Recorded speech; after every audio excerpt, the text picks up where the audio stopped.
मी स्वतः 40,000 मतांनी निवडून आलो आणि एकंदरीतच अतिशय चांगला असा प्रतिसाद संपूर्ण महाराष्ट्रातल्या जनतेने दिला. आमचे आदरणीय मुख्यमंत्री महोदय रेकॉर्ड ब्रेक 1,20,000 मतांनी निवडून आले. फडणवीस साहेब चांगल्या मतांनी निवडून आले, दादा आलेले आहेत आणि एकंदरीतच जो प्रतिसाद महाराष्ट्राच्या जनतेने दिलेला आहे तो अद्वितीय आहे, हिस्टॉरिक आहे आणि महाराष्ट्रामध्ये अशा तऱ्हेचा निकाल प्रथमच येतोय आणि त्याचा महायुतीला मनापासून अभिमान आहे.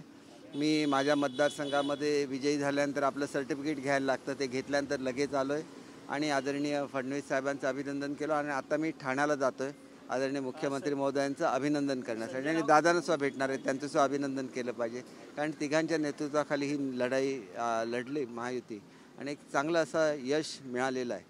नेहमी निवडून आल्यानंतर मग EVMला दोष द्यायचा, तिथं झारखंडमध्ये वेगळं घडलं तर तिथे EVM चांगलं, इथं EVM वाईट, ही नेहमीची पद्धत आहे. त्याच्याकडे दुर्लक्ष करणं चांगलं असं मला स्वतःला वाटतं. आणि एक गोष्ट मी आपल्याला निश्चित सांगतो, या निवडणुकीने महायुतीला मोठं यश दिलंच, पण शिवसेना कोणाची याचा थेट निकाल हा महाराष्ट्राच्या जनतेने दिला. शिवसेना ही शेवटी बाळासाहेबांच्या विचाराची आहे आणि बाळासाहेबांचं प्रेम हे त्यांच्या शिवसैनिकांवर होतं आणि त्याच्यामुळे माझा शिवसैनिक महाराष्ट्राचा मुख्यमंत्री बनावा ही त्यांची जी इच्छा होती ती शिंदेसाहेबांनी पूर्ण करून दाखवलीच. पण पुन्हा एकदा भगवा जो महायुतीचा भगवा आहे तो महाराष्ट्रावर फडकवण्यासाठी पूर्ण संजय राऊत असं म्हणतात की कोणीही वारसा जो आहे तो विकत घेता येत नाहीये. बाळासाहेबांनी सुद्धा असे धक्के पचवले होते असं त्यांनी म्हटलंय. हे बघा, शेवटी पराभव झाल्यानंतर प्रत्येकजण वेगवेगळ्या पद्धतीने त्याचं ॲनालिसिस करत असतो, परंतु ही थेट लढाई ही बाळासाहेबांच्या विचाराची होती आणि बाळासाहेबांचे विचार श्रेष्ठ आहेत हे शिंदेसाहेबांनी दाखवून दिलं आणि जो खोटा नेरेटिव्ह पसरण्याचा प्रयत्न करत होता, जे काय वाईट बोललं जात होतं त्याचं सगळं उत्तर हे जनतेने मतपेटीतून दिलेलं आहे. आणि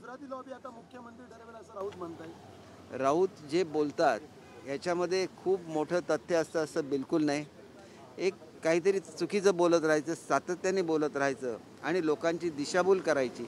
आम्ही ज्यावेळेला बाळासाहेबांच्या विचारासाठी वेगळे झालो त्यावेळेला सुद्धा ते असंच बोलत होते, आमच्याकडे एवढे आमदार आहेत, एवढे आमदार उद्या आमच्याकडे सोडून येणार. त्यांना ते कसं आपल्याला बघतो आपण रस्त्यावर ते पोपट घेतलेले ज्योतिषी बसतात, तशी थोडीशी त्यांची आता अवस्था झालेली आहे. त्याच्या पलीकडे काय नाही, भविष्य सांगतात त्याच्यामध्ये फार मोठं तथ्य असतं. त्यामुळे तुम्ही 25 तारीखला शपथ घ्यायलाच लागेल कारण 26ला मुदत संपते आहे. 25ला असेंब्ली कॉन्स्टिट्यूट व्हायला लागेल, त्याच्यासाठी ताबडतोब हे निर्णय होतील. फडणवीस साहेबांनी क्लिअर कट सांगितलेलं आहे, शिंदे साहेबांनी तेच सांगितलेलं आहे की आमच्यामध्ये कुठलाही फॉर्म्युला ठरलेला नाही, आमची मैत्री ह्याच आमचा फॉर्म्युला आहे आणि त्याच्यामुळे जे काही तिघांमध्ये मिळून ठरेल तसं ते घडेल. फडणवीस साहेबांनी हे स्पष्ट केलेलं आहे की राष्ट्रीय अध्यक्ष शिवसेनेचे एकनाथजी शिंदे साहेब आहेत, तसेच अजितदादासुद्धा त्यांचे राष्ट्रीय अध्यक्ष आहेत. त्याच्यामुळे या दोघांना स्वतःचा निर्णय घेता येईल, परंतु अंतिम निर्णय कुठे ठरेल तर तो दिल्लीमध्ये ठरेल आणि ते ह्याच्यामध्ये कोणीही कुठलं डिस्प्यूट केलेलं नाही आहे आणि तेच वातावरण राहिलं पाहिजे आणि जो विश्वास दाखवलेला आहे जनतेने तो सार्थ. 2.5 वर्षाचा दावा असणार आहे का शिवसेनेचा मुख्यमंत्री पदावरती? मी फार छोटा मनुष्य आहे. संजय राऊतांसारखं बोलायला लागलो तर लोक मला सुद्धा तसंच मानून चालले असते. मी एक जबाबदार प्रवक्ता आहे आणि त्याच्यामुळे जबाबदारीने बोलेन एवढं मी आपल्याला मुख्यमंत्री पदाचा दावा असणार आहे की नाही?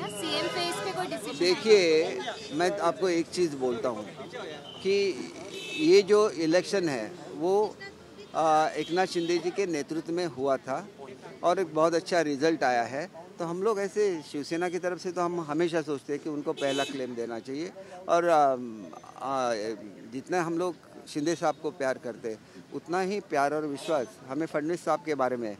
ये दोनों की एक जोड़ी है. आप ये देखिए कि ये जोड़ी ने क्या चमत्कार करके दिखाया. अजीत दादा बाद में शामिल हो गए तो अजीत दादा का भी इसमें क्रेडिट है, लेकिन ये तो पहले से दोनों इकट्ठा चल रहे, वही जोड़ी कायम रहे और उन पे भगवान का भी आशीर्वाद है. जैसी जोड़ी इसका तो निर्णय होना पड़ेगा ना सर. वो तो निर्णय वो खुद बैठ के करेंगे, उसके लिए दूसरे किसी को सेरेमनी कब हो सकती है? विधायक दल की मेरे हिसाब से 25 को होनी चाहिए और स्टेडियम में होनी चाहिए, क्योंकि इतने लोग आएंगे तो उसके लिए स्टेडियम ही चाहिए। वोट टेकिंग सेरेमनी कब तक हो सकती है? विधायक दल की बैठक कब होगी?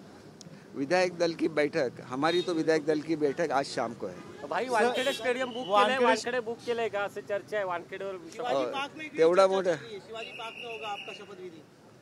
देखिए असं आहे की वानखेडेवर होण्याची शक्यता ही मला तरी जास्त वाटते।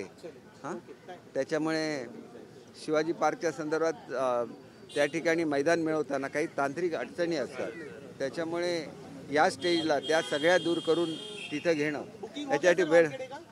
अब मुझे देखिए ऐसा है कि ट्रेजरर आपकी महायुति के हैं।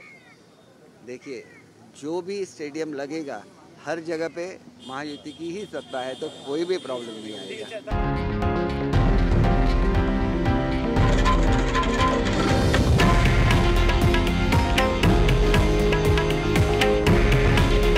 हे आहे देशातील नंबर 1 न्यूज नेटवर्क आणि आपण पाहत आहात TV9 मराठी। काळजी तुमची, हित महाराष्ट्राचं।